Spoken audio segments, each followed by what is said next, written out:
In this podcast episode, Alex Smereczniak dives deep into the overlooked potential of franchising as a pathway to wealth creation in America. The conversation unfolds around Alex's journey from buying a laundry business in college to building a tech platform that democratizes franchise ownership. The discussion explores the nuances of franchising economics, busts common myths, highlights lucrative franchise opportunities, and unveils how private equity is transforming the industry. Along the way, Alex emphasizes the importance of diligent research, spotting trends, and managing risk in franchising ventures. Alex's entrepreneurial story began unexpectedly as a college freshman at Wake Forest when he bought a laundry business for $30,000 with creative financing despite having only $2,000 saved. The venture grew exponentially, jumping from about $30,000 to $280,000 in yearly revenue, largely by capitalizing on student orientation week marketing and leveraging parent-paid services. This experience taught him critical lessons in business management, hiring, marketing, and scaling, lessons that proved invaluable later in his career. The laundry business represents a classic college startup model, grounded in finding practical solutions and scaling simple operations. Campuses have similar laundry services. Alex emphasizes its value as a launchpad for entrepreneurial skills. Initially skeptical of franchising as real entrepreneurship, Alex shifted his perspective after immersing himself in the franchise world and witnessing its wealth-building potential firsthand. He argues franchising is one of the most overlooked yet effective paths to financial freedom, especially for those who might not have a groundbreaking tech idea or access to venture capital.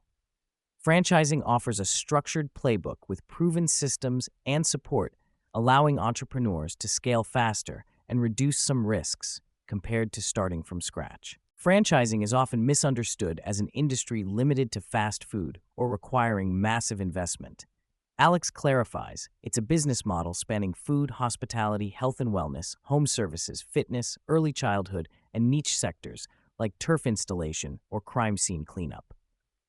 There are approximately 4,000 franchise brands in the U.S. alone, with entry costs ranging from as low as $10,000 to multi-million-dollar swim schools or restaurant chains. This diversity offers options for varying levels of capital, risk tolerance, and operational involvement. The podcast highlights a transformative trend. Private equity firms, family offices, and savvy investors are pooling capital to buy and consolidate franchise portfolios at scale.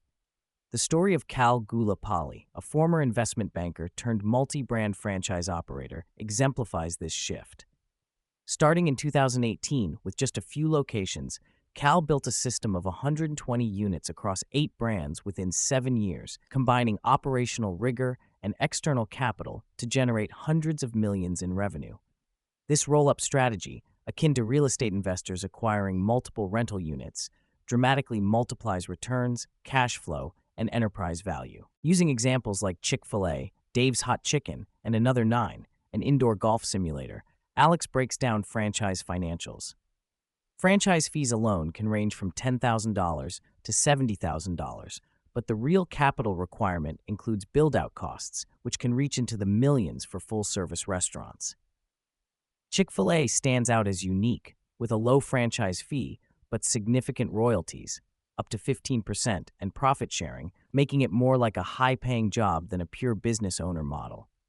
He stresses that cash-on-cash returns of 20 to 25% are common in franchising, often exceeding returns in real estate, but with different risk profiles. Financing a franchise can be challenging but feasible for many through SBA loans, which are designed for buying small businesses and often require liquid assets of around $50,000 and a net worth over $150,000. The structure typically involves a 10% down payment and bank loans for the remainder. Early-stage operators might need to raise private capital if they lack sufficient personal funds. However, lenders often focus on industries they understand, e.g. food, fitness, and prefer franchises with proven track records. Success in franchising requires more than money. It demands trend awareness and strategic brand selection. The podcast underscores the importance of picking franchises with sustainable long-term value rather than fads. Trends like indoor golf simulators, turf installation due to water restrictions, and senior home care tap into growing markets with unmet demand. Alex notes some franchises front-load value, offering significant support upfront in site selection, equipment, and marketing, justifying royalties over the long term. One major benefit of franchising is the network effect. Franchisees receive ongoing training, marketing, technology support, bulk purchasing power, and operational playbooks. Alex points to examples like technology investments for scheduling and customer engagement that would be prohibitively expensive for independent operators. This systemization allows scaling from a handful of units to dozens or hundreds with the help of district managers and operational leaders, reducing founder involvement in day-to-day tasks. The franchise brokerage ecosystem is largely unregulated, leading to misleading practices where brokers earn commissions up to 60% of the franchise fee. Many brokers operate with conflicts of interest, showing only a narrow selection of brands they represent and promising unrealistic returns to close leads. Alex's company Frenzy aims to disrupt this by offering transparent, AI-powered matchmaking and flat fees across thousands of brands, removing the opaque incentives and educating buyers on the full market landscape. Some franchises have demonstrated remarkable unit economics over decades, such as Nothing Bundt Cakes, Benjamin Franklin Plumbing, and 1800 Got Junk. Large consolidators like ROR Capital own stakes in many household names, such as Dunkin' Donuts, Jimmy John's, and Jimmy John's, generating billions in revenue.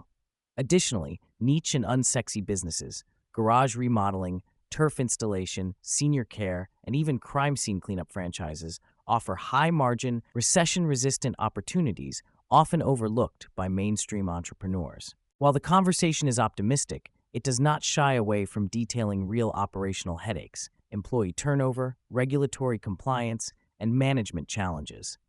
However, strong systems and operational discipline can mitigate many of these. Alex stresses that franchising is not a passive investment. It requires dedication, hard work, and smart decision-making. But the trade-off often is a more predictable and scalable entrepreneurship path compared to tech startups or independent small businesses. Every franchise must provide a franchise disclosure document, FDD, a comprehensive and sometimes complex 200-page legal document detailing financial performance, litigation, franchisee turnover, and system health. Alex emphasizes reading and understanding key items like Item 20, which shows number of units sold, open, and closed, providing valuable insights into brand stability. He advises prospective franchisees to conduct independent interviews with existing franchisees beyond those recommended to the brand, asking about profitability, support, and overall satisfaction to uncover the uncensored truth.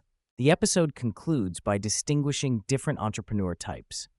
The creator or tech founder often seeks to innovate and build original products with high risks and high rewards. In contrast, the majority of people want manageable, lower-risk opportunities to own and operate structured businesses. Franchising suits the latter well by combining entrepreneurship with a proven system and support community. Alex champions this model for those who are willing to do the work but want to sidestep the volatility and unpredictability of startups. Alex's current venture builds technology platforms to open franchising opportunities to a wider audience by aggregating disclosure documents, validating brands, and providing matchmaking using AI.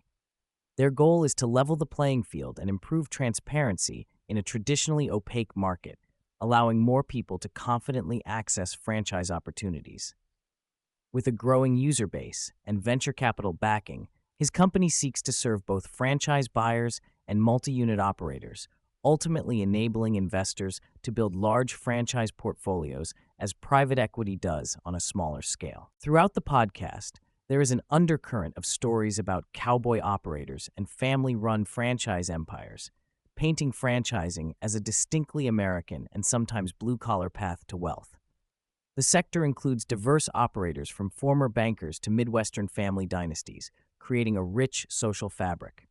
For many, franchising delivers not only financial rewards, but also lifestyle changes, community, and fulfilling work beyond the tech startup glamour narrative.